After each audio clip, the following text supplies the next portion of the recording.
आज हम लोग पढ़ेंगे क्लास 5 का हिंदी।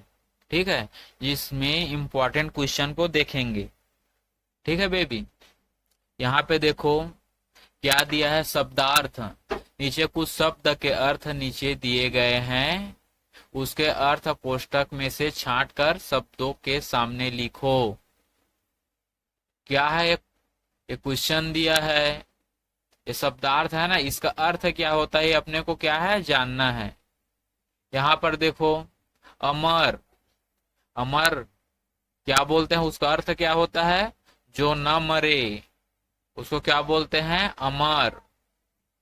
शहीद, बलिदानी, अमर जो न मरे, शहीद, बलिदानी, इसका क्या अर्थ है, बलिदानी। यश, यश का क्या अर्थ होता है, बढ़ाई, बढ़ाई, बढ़ाई ना, ऐसे।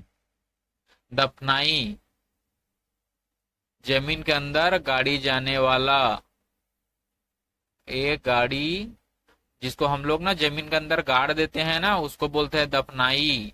ठीक है। सर्द,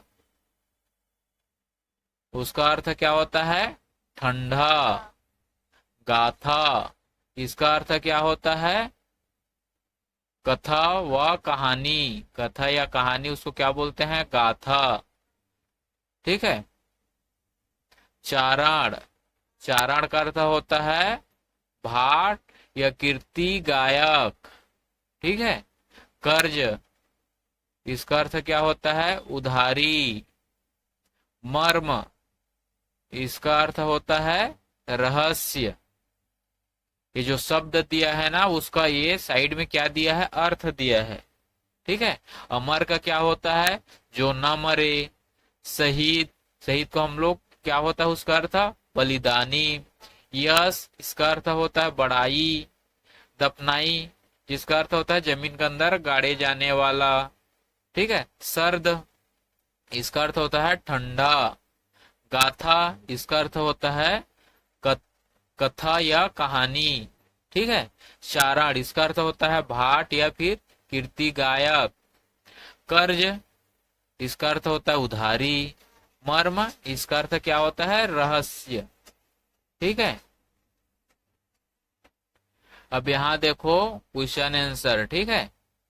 यहाँ पे क्या दिया है, कवि किसका यशगान कर रहा है, कवि वीर शहीदों का यशगान कर रहा है। किसका यशगान कर रहा है, वीर शहीदों का। ठीक है। कवि किसका यशगान कर रहा है, वीर शहीदों का यशगान कर रहा है। ठीक। दूसरा क्वेश्चन क्या बोल रहा है, राष्ट्र के कर्ज को कवि किस प्रकार चुकाना चाहता है। राष्ट्र कर्ज को कवि वीर शहीदों के यशगान करके चुकाना चाहता है। किसके यशगान करके चुकाना चाहता है, वीर शहीदों के यशगान करके चुकाना चाहता है। ठीक है। ये देखो अध्याय 2 का भी शब्दार्थ बहुत इंपॉर्टेंट है। ठीक है, ये ऐसा क्वेश्चन पूछा जाता है। विचित्र, इसका अर्थ क्या होता है, अद्भुत। क्या होता है, अद्भुत। ठीक है। विचित्र का अर्थ क्या होता है, अद्भुत। औषधि का अर्थ होता है दवाई। प्रयास का अर्थ होता है प्रयत्न।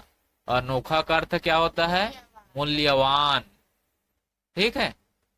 अब यहाँ पर देखो क्वेश्चन क्या बोल रहा है, ये फर्स्ट क्वेश्चन है। ठीक है। पता करो कि हमारे यहाँ घी व गुड़ कैसे बनाए जाते हैं।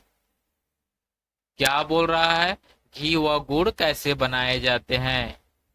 गाय और भैंस के दूध को 10-15 दिन इकट्ठा करके मक्खन तैयार किया जाता है, फिर उसे धीमी आग में पकाकर घी बनाया जाता है। एक घी है। ठीक है, ऐसे घी बनाया जाता है। गाय और भैंस के दूध को क्या करते हैं हम लोग, 10-15 दिन इकट्ठा कर लेते हैं, फिर उसको हम लोग मक्खन तैयार करते हैं, फिर क्या करते हैं, उसको धीमी आग में पकाकर घी तैयार करते हैं। ठीक है। उसके बाद क्या बोल रहा है, गुड़। गुड़ कैसे बनाए जाते हैं?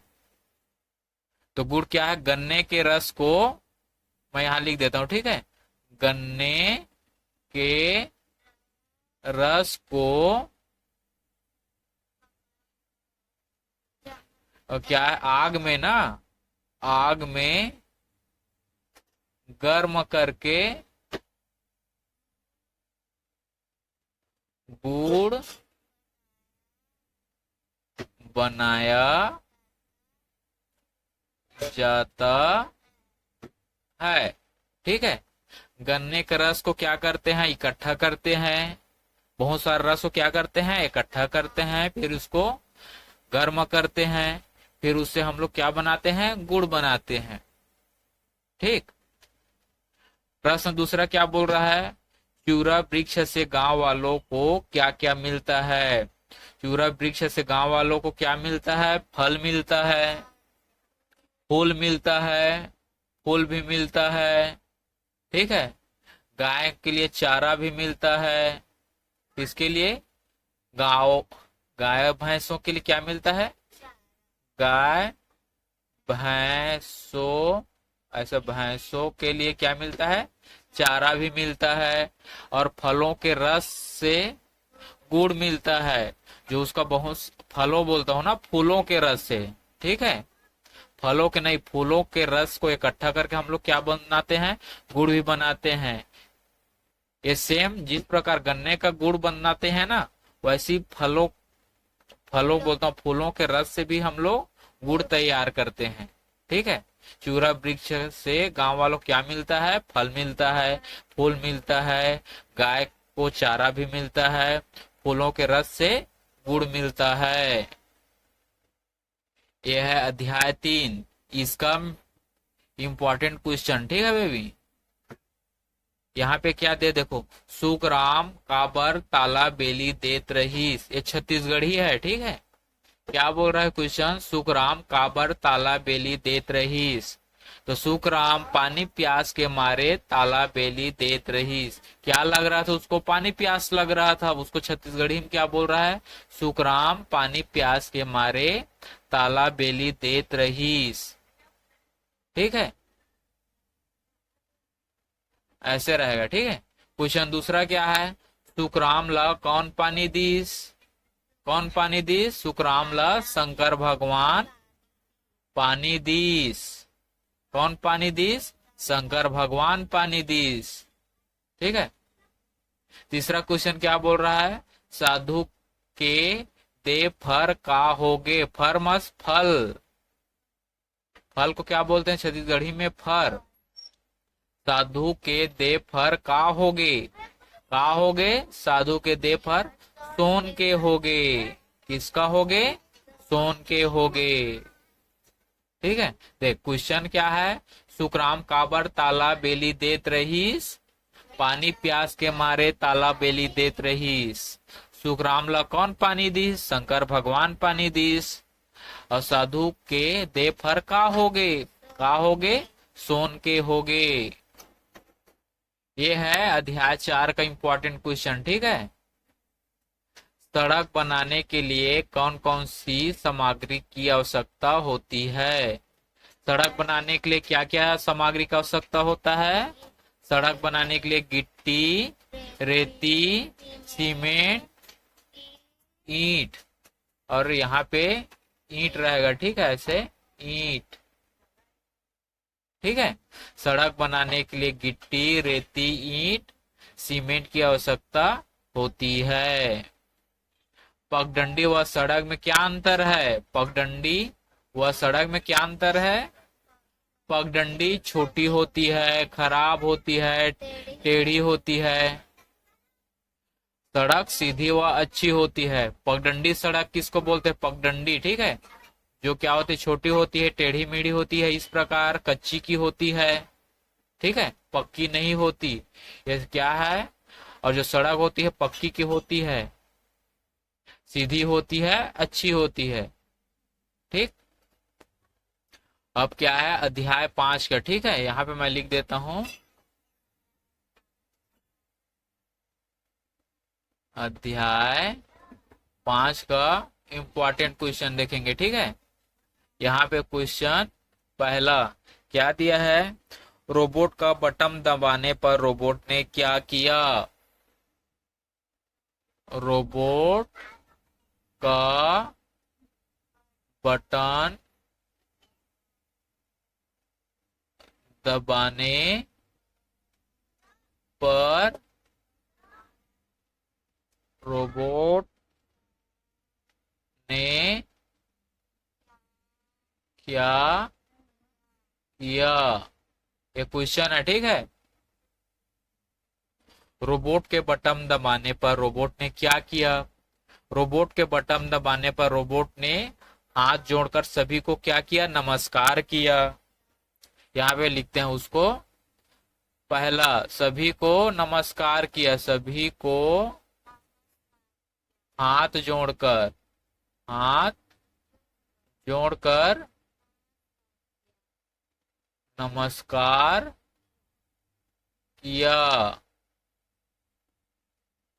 और क्या किया, सभी से हाथ मिलाए, सभी से हाथ मिलाया, ठीक है। और क्या किया, व्यायाम भी किया, व्यायाम करके भी दिखाया, ठीक है। रोबोट का बटन दबाने पर रोबोट ने सभी को हाथ जोड़कर नमस्कार किया, सभी से हाथ मिलाया, व्यायाम करके भी दिखाया। अब देखो दूसरा क्वेश्चन, ठीक है बेबी। यहाँ पे प्रश्न दूसरा, ठीक है। क्या लिखा है, मशीन के आने से हमारे जीवन में क्या फर्क पड़ा। मशीनों के आने से हमारे जीवन में क्या प्रभाव पड़ा। मशीनों के आने से हमारे जीवन में क्या प्रभाव पड़ा। मशीनों के आने से हमारे जीवन में बहुत सारा प्रभाव पड़ा, हमारे सभी काम सरल हो गए। मशीनों के आने से, मशीनों के आने से हमारे सारे काम